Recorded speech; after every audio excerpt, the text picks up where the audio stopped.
Hello, welcome to another episode of Soul Sessions with Creative Mind. I'm Debra Maldonado. I'm Dr. Rob. And we're here bringing you the best of Jungian depth coaching and helping you see a new way of looking at life and hopefully wanting to inspire others to become a coach and offer this great content to your people around you. So we have a series on the parents and the child, and the last two episodes we talked about the father-son, we talked about the mother-daughter. So now we're going to do a little flip, and we're going to talk about the father-daughter in this episode, and then the next episode we'll talk about the mother-son. But the father-daughter is a really intriguing relationship, and how women form their everything in their life based on that relationship. And so let's start with the father, what he symbolizes. Yeah, I just want to preface that we're not talking pathology here. Mm-hmm. We're talking more family dynamics. Mm-hmm. And really the way we approach it is, this is the future of coaching. Mm-hmm. Coaching that looks in depth at the human condition, so that we can really make changes. If we only make behavioral changes on the surface, that doesn't change much. Or changing your thoughts. Yes. This is about looking at how can we make deep shifts in people's lives. Yes, and this model, based on Jung's individuation process, gives us a lens of empowerment, so that we empower our clients. Instead of pathologizing them, we give them the power to make those changes and the psychology to enact those internal changes. And also too, like as we go into this topic, when I first started doing personal growth, it was all about your childhood and how your childhood screwed you up. And in Jung's model, it's really about that there's this other forces besides just your personal life experience. Jung thought it said we had a personal unconscious and we have a collective unconscious. And what we'll talk about today and help you understand what it is thinking about the father archetype. And archetypes are collective. They're not experienced. They're experienced in the personal experience, but they're not created in your personal experience. And if we're only looking at our childhood, only looking at our family and parent relationships in that kind of small little bubble, we are missing out on the bigger picture and the movement of the psyche in its greater form. Absolutely. So, yeah, let's look at the archetype. Jung says, this is a quote from him: the father symbolizes the spirit and its protective and authoritative aspects. He is the one who imparts discipline and direction, representing the conscious principles that guide life. So it's a pretty big archetype, essentially. Now, the father himself, the biological father, does not contain all these qualities. Of course, they're just human beings. He's not a king, and but, all the wisdom of the divine. But the child projects this archetype onto the biological father. And we project the mother archetype onto our mother, and the father archetype onto the father. And so we are born with an archetype. We're born with all this knowledge, this soulful knowledge. We're not a blank slate when we're born, and we kind of have this template of these patterns of archetypes, and then we use them in our personal experience, and we start to cloud our relationship with these archetypes through our personal father or our personal mother. Well, let's stick to the father, so that we don't get confused, right? It's complicated enough to just think of the father and the son. I'm sorry. In this case, the father. I tell you, the father and the daughter. Yeah. In this instance, right? Yeah. So the father and the daughter, we're looking at that relationship and how the shadow can play into that relationship. All right. The father's shadow or the daughter's shadow, or both, right? Both, essentially. And so the father's role shapes three primary things for the daughter: her self-image, her confidence, and relationships with men. Now, the reason the father is in charge of that self-confidence and the self-image, because he's very The archetype is about externally, right? What you're expressing in the world, what the movement in the world, and what you're capable of, your will, your power, a spiritual power in a sense, and so that's where the daughter looks to the father for that security, for confidence, and then also it's a mirror. We'll talk about this later about men as well in their life. Yeah. So confidence, it's really built up individually from two sources. One is your own sense of your own abilities. Like you see yourself mastering things, right?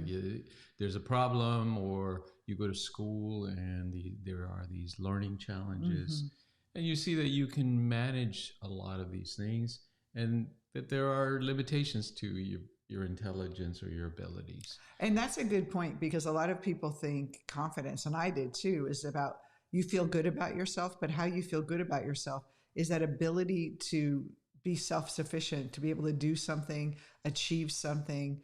When you set a goal and you achieve it, it builds confidence. And you when you take a risk, it builds confidence if it turns out okay.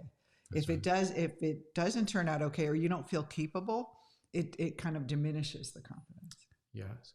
The other source is the feedback you get from people, especially authority figures, like teachers, parents, the father, big one, right? Because the father, remember, is this archetype of the guiding principle in life, especially outside of the family system. And when we're talking about confidence too, I do want to make a distinction that we're talking about the ego building confidence, not the deep self, true self, that doesn't need all this stuff, but the ego early in life needs to build itself up, and it gets confidence from ability to do things, and then from the approval of others and disapproval of others. Yes. And in the case of the father, of course, we see it as one of the primary sources of that confidence for the daughter, or for in that relationship, the father-daughter relationship. So if the father approves of the daughter, and she tends to have more confidence, and if he disapproves or rejects her, or she perceives it, it's always never absolute. It's really that perception and assumptions you make. Yeah. Like I remember when I was younger, I was in my 20s, and I said to my mom, I said, I wish Dad would love me more, And my mother goes, are you kidding me? She said, he has a picture of you in his wallet. And I'm like, really? Like a child's perception, right? That if they're strict with you or they're critical with you, you think they don't love you. And so it really is the combination of how the father expresses himself, but mostly what the daughter interprets his actions as. And many parents, they mean well, and then maybe they're critical because they want the person to succeed, but we interpret it as we're not good enough or whatever. We're the ones who decide what that means. Yeah, that's a good point. Because development is not like just a linear path that we go on. We go kind of through these stages where we have different challenges in developing our self-worth, our confidence, our ability to go off on our own. All those go through different stages. And depending on what the relationship was like at those different stages, then you're kind of getting that approval or disapproval from the father. And then, so someone who's overly critical, or overly doting too, like putting the girl up on a pedestal. I don't know if what's better, because it's like almost like a spectrum, right? Because if you're overcritical, they'll have low self-worth. But if they're over doting, then they kind of have like a false sense of self-worth, because it's still coming from that other person out there. So then they become, in both cases, can be dependent on men's approval all the time. Even if the father was doting, they're looking for that same thing in a partner. What about this idea of the father's gaze? I thought that was interesting when we were doing the research on this, for the daughter's sense of value. And that I think men aren't as verbal as women are. And so there's always that kind of unconscious transmission of the way they look at you. Yeah, I mean, the way I read it is that the the way we perceive our fathers perceiving us, or in the case of the daughter, the way she perceives her father perceiving her or seeing her, that's communicated through the gaze. Like if you know, as kids, we're very good at reading facial, very subtle facial emotions. In the eyes, of course, they're the primary windows into a person's feeling about yourself or feeling about what they're seeing. And so as children, we read that really well. How is my father seeing me, you know, through his eyes? We used to kid around my family is that my father just had to look at us and we would like behave because he would have that stern look. And yeah, and there's some people, they have that, the father smiling at them and approving, or that stern look all the time. And sometimes it's the father's under a lot of pressure, they're working, they come home, and maybe they're not conscious of their own gaze. Or they don't pay attention to the kids because they have too much, you know. And I think older generations too, the father wasn't so involved in raising the children as well, so that they weren't present there. Well, these are some of the common scenarios that we work with, right? People say, my father was present, but emotionally unavailable. In other words, he was there, but there was no real connection. The other one is, my father had a drinking problem or substance abuse problem. That's a lot of our clients say that happened to them. And it's the absent, even though they were there, they were mentally absent or emotionally absent, right? Pretty much, not only absent, but there was this kind of sense that the father could lose control or could, you know, hurt you or abandon you, or any of these possibilities in the child's mind are kind of instilled in those kind of scenarios, because you can't predict what a person under the influence of alcohol is going to do. And children can sense that like he's gone, you know. He's he left the building, and there's this other thing here that's just existing, and kind of all the executive function has logic is pulled out, and he's purely emotional. The other one is overly critical, disapproving, disappointed. Right. Why are you looking at me? That was my dad. But I think for my dad, what I realized later on, when I was younger, I would think I'm never enough for him.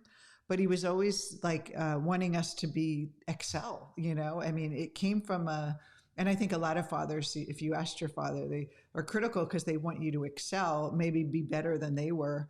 But it comes in this critical voice. And isn't it more the shadow that we're dealing with there? That the father seeing the shadow when parts of them that they fear about not being successful or not being enough, projecting that onto the daughter, right? Yeah, exactly. Because they're human beings, again. They're going to project their own fears and anxieties onto their daughter. And that's really important, that what you just said is that they're human beings, but as children, they're gods to us, right? That we don't see them as people with any kind of like personal problems or emotional or sadness. We look at them more of like that authority, and we don't see their weaknesses. A lot of times they hide it. They have to kind of show their best face to us and be, especially fathers, they have to, you know, put on a show, and then we don't really see that humanity in them, or we don't understand it until we're older. That's why I think a lot of times people like, well, now I have a great relationship with my father. When I was younger, I didn't. But you're still, those relationships early on are still there. It's just because you change your mind consciously, the conditioning is still there. Oh, absolutely. That's funny what you say about hiding it, because I worked with a lot of families in therapy sessions, and I would ask them, you know, how do you handle disagreements when there's a disagreement between husband and wife? And they would always say, or many times say, well, we try to keep it private, right? And argue separately where the children can't see us. And then I would ask the children right in front of them, do you guys know what's going on in the family, and they would say, "Oh yeah, mom and dad always argue," and they knew essentially what was going on. Or the kids mimic the parents' conversations, and But I'm talking about we don't see we see like as kids we don't see them as like in a psychological way, like, oh, they have trouble or they're insecure or whatever. We see their flaws, but we also see their dominance and their authority. Absolutely.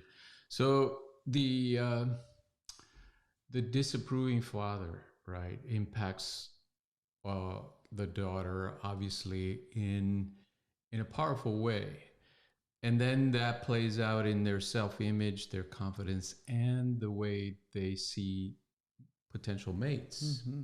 They might, if the father's disapproving, they might seek out men who are approving. In other words, they're rejecting the situation at home and saying, I'm going to look for the opposite. So they find that like the kind of guy that just the puppy dog guy that's like, you're so great, but they're not really happy because it's usually, they're not really, they're kind of tolerating this person, but they connect with them. It feels safe for them, almost like their father's shadow they attract.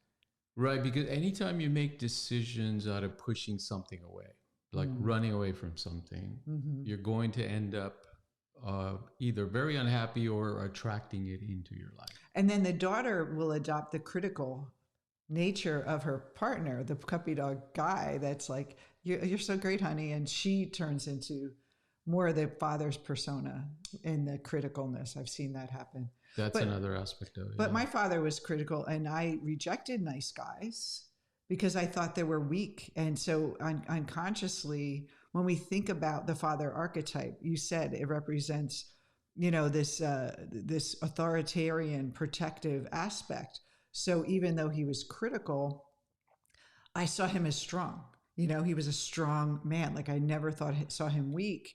And so when I would date, it would be the guys that were nice. I'd be like, ooh, they're kind of wimpy, or they don't have the power. And then the guys that were distant and emotionally distant, not mean, but emotionally distant, I saw them as strong. And that's why it's like, so it's not as black and white of you want someone because it makes sense, but because of what you align with power as well. Yeah, that's a subtle dynamic that a lot of people don't understand because it is complex or it's counterintuitive, let's say. The child, even when the parent, let's say in this case, the daughter, if the father is critical of her, she can often reject the father's persona, right? But she has to identify at some level with the father because she needs the power for the father in her personality. And so it creates an internal conflict in her that I'm rejecting the biological father's persona and the way he's responding to me, but at the same time I need his power to survive. And so we unconsciously act out of like maybe being critical. I know I could be very critical. And so you take it on and you don't even realize you're that way. That's right. And then most of the time we turn that on ourselves. We think that's a power, like almost like this is the way I stay in line. If I just keep being hard on myself, like my father was, this is kind of how I stay in line and how I succeed. We tend to mimic their own behavior and internally beat ourselves up. One of the most difficult situations that we come across, of course, is where there's abandonment. This could be perceived abandonment or actual abandonment. In essence, the child reads the situation, whether it's from a divorce or some kind of problem. Or a father passing away. A father dies when you're little and you feel this sense like he left me. That their internal narrative is one of abandonment. So in that case, because the archetype is still intact, you can't get rid of the archetype. They're able to survive and thrive. But what happens is internally, they either go one way or the other. They either are looking for mates that are very supportive very attentive, like you say, very docile, perhaps, and doting on them, or men that are going to abandon them. Either way, when you over-identify with an aspect of the father, you're caught. When you over-identify because you're going to recreate that scene for yourself in your own family life, if you push it away, then it goes into the shadow, but it ends up becoming part of your family system as well. That's how these family dynamics are passed on generation after generation, that we carry them with us until we do this internal work and are able to free our mind from the conditioning impact of the family system. And when we're looking at this again, when we look at, like we always look at, well, what happened to us and what's our relationship with our personal father. But if you're a daughter, if you're a woman, you look at your mother's relationship with her father, and her mother's relationship with her father. And there's also this kind of generational shadow that we pass down, and that shapes, because the mother is the teacher of you as a daughter. Like, she teaches you about men and what they're like and what to expect. And that narrative also clouds her relationship with her father will cloud your relationship with your father, and so on and so on. So it's interesting when I think of my mom, my dynamics of my mother's, my grandmother's father, there was a sense of abandonment there financially. And so I wonder if that also kind of passed down through the mother, feeling rejected as a child. And so you just keep, looking at the lineage and thinking, this didn't just start with me and my dad leaving me, or my dad being critical of me. There's like such a complex pattern that we're really trying to unravel when we're looking at our life. Absolutely. And this, again, doesn't mean pathology. This is every human being. We're all shaped by the people around us. Our psyche works the same way. And just because we're not, name one person who has it all together, right? We all are having the same battle in life. Wanting love, wanting to feel important, wanting to have confidence. So this is not about making you feel like something's wrong with you, but actually just understanding so you can have empowerment to make changes. Yeah, this is exactly the point, right? That it's more, let's say it's more risky to leave these things unconscious. And just ignore them, and to say, well, I'm doing okay, and I'm just going to continue with my life and live at the conscious level without looking at my conditioning, my past family dynamics. It's always better to open up the unconscious and see what's there. Especially if you're open it up. Yeah, we're opening it up. We're approaching it. We're bringing light into it. It's like turning on the light in a dark room. And not saying, like releasing the Kraken. It's more like letting ourselves be more self-aware of what we're not conscious of. Yeah. And so let's talk about just the Animus, which is one of, there's the father archetype, but also the greater archetype that is almost a part or adjacent to the father is the Animus. And Jung used that term, the anima animus, and animus is the basically masculine force. And we don't want to say like, oh, it's just about being a man, but it's more like the force of, again, protective will, spiritual power. And so it's like a container that we have in us that we look for the counterpart for it. And I always think of it as this pure animus, which is our spiritual power in us. And it's clouded over and distorted by our personal experiences. And then we go out and try to find a partner, and that animus projection and the father archetype projection onto your partner initially is love, right? And this like falling in love. Yeah, and this is the basic theory. Of course, it's more detailed than we're. I know this is like a cliff notes for a whole theory here. Right, but when we see somebody that fits that internal image that we have, and so in this case, the daughter, let's say, she has an internal image of the animus, which is her masculine ideal, we can say. she when she sees somebody that matches that externally, she projects that archetype onto that man. Mm-hmm.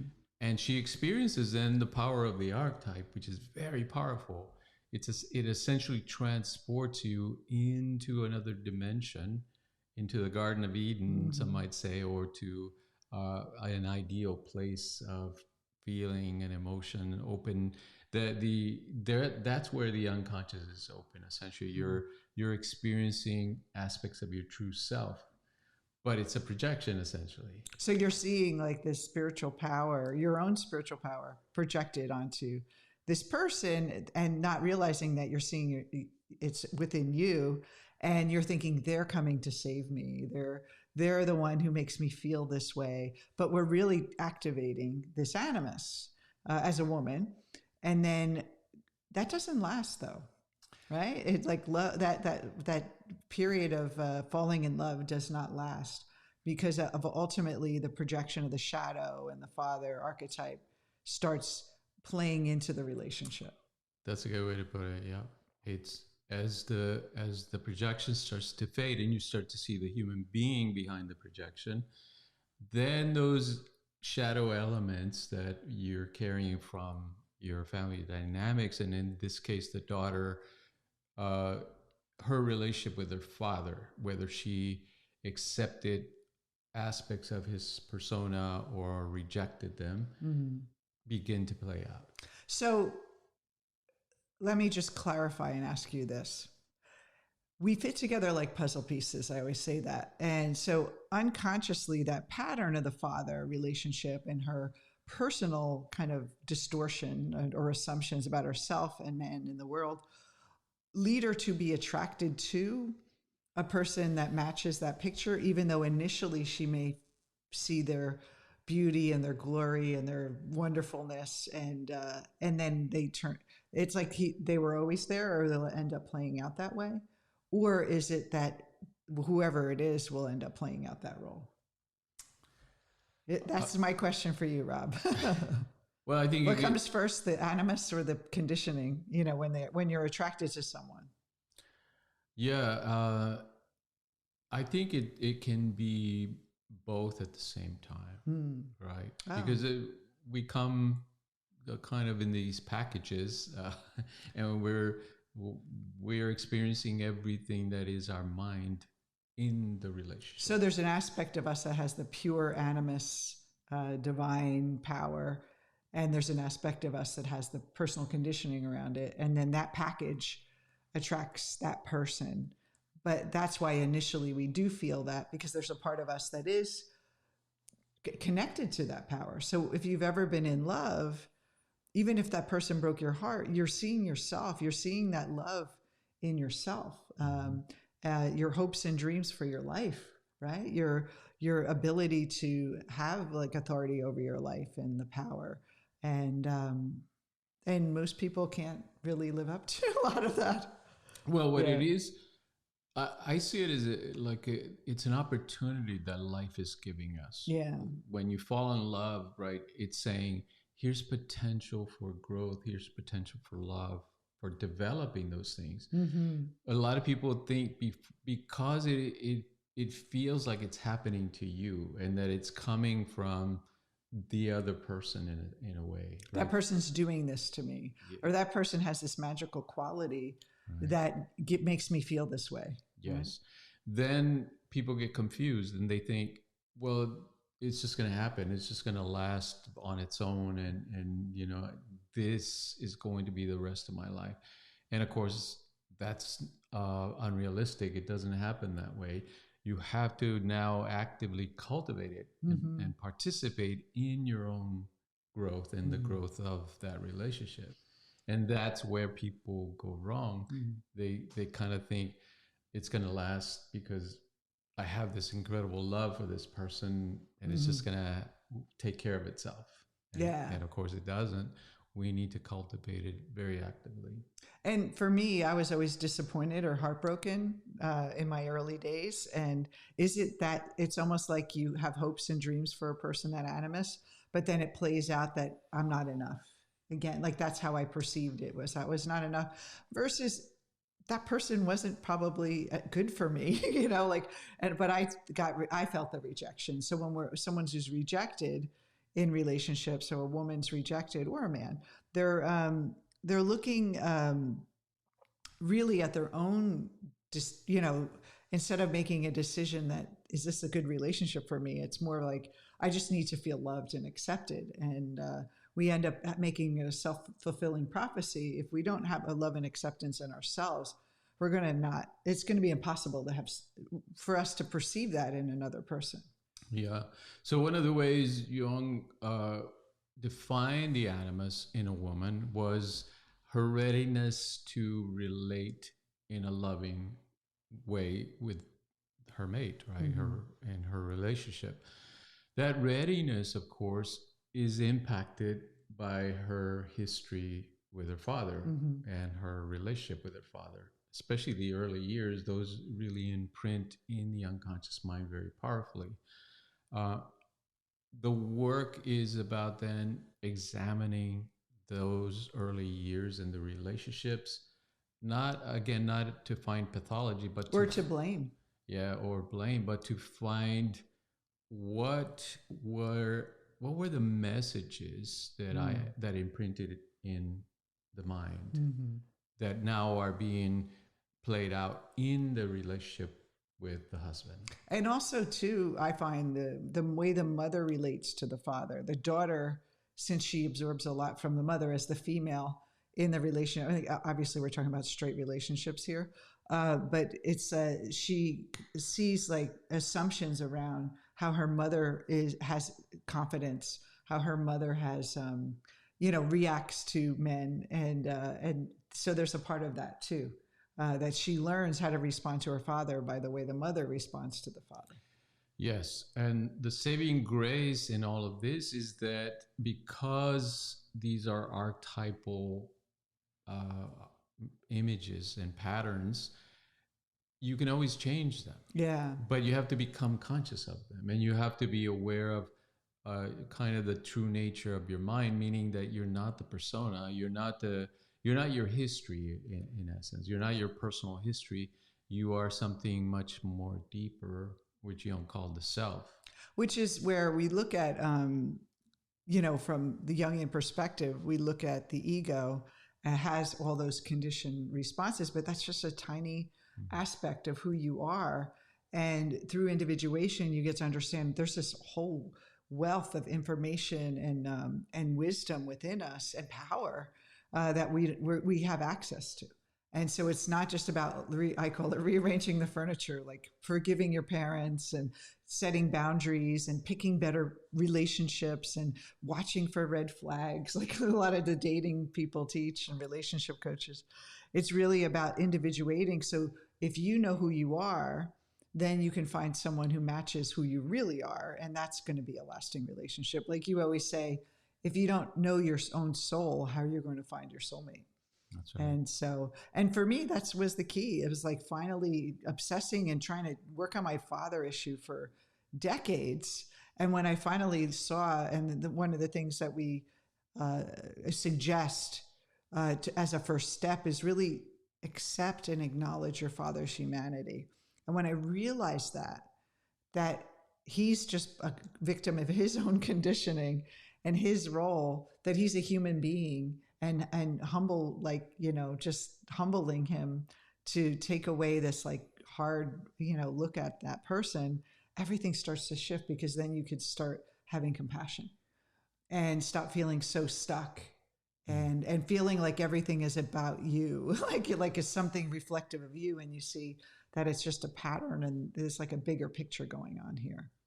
And then shadow work is also really important to help people integrate. First do the shadow work, and then you have to do shadow work before you do the animus work. Yeah, because otherwise you're kind of projecting your personal stuff onto the archetype. Mm-hmm. And so you're not able to really experience that pure love, of giving and receiving love, because you're kind of playing out your personal dynamics with your father. So it's a very powerful system. It's our coaches, a lot of them turn into relationship coaches, or one is specialized because it's such a powerful system that's very unique from what's out there in the dating relationship industry. That is really needs to be more pronounced. People need to understand these principles and can really find their power and be empowered in their life. Yeah.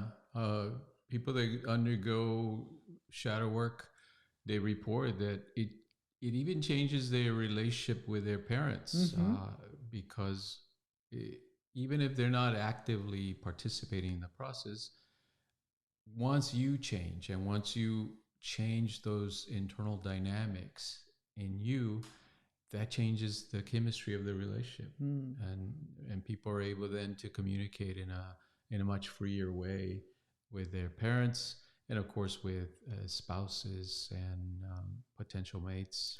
And for me, just doing initial shadow work and having that experience with my father, like seeing him as who he was, his humanity versus this kind of hard, disapproving father, and coming to terms with that, it shifted everything in me. And I started to realize that I didn't need a man to give me approval, and realize, kind of broke away from that kind of sense of like almost hypnotism of I need to find a man to approve of me or I'm not going to be whole. I found that wholeness within myself. That's what shadow work does. It helps you find that wholeness. And it was like 6 to 8 weeks later, I met you right after that. So it was like, after decades of suffering. And if I only knew that this was the key, I would have got there sooner. But that's really the power. It's like freeing people decades and a lifetime of suffering and misperceptions to really finding their power within. And that's really what this work is about. It's not about changing other people, but about realizing who you really are. Absolutely. So next week, we're going to talk about, since we gave the daughter some love today, the mother-son relationship next time. That's another dynamic. We'll talk about that with just relationships and the world and how that impacts the son as well, since we want to make it a whole rounded lecture series on this. And we hope you enjoy this series and this has sparked some insight in you. And don't forget to subscribe to our podcast if you can. Tell your friends about it. We'd love to have you share this with someone who needs it. Helps us get more listeners and more people getting this great information to help their lives be better. We'll see you next time. Okay. Bye-bye.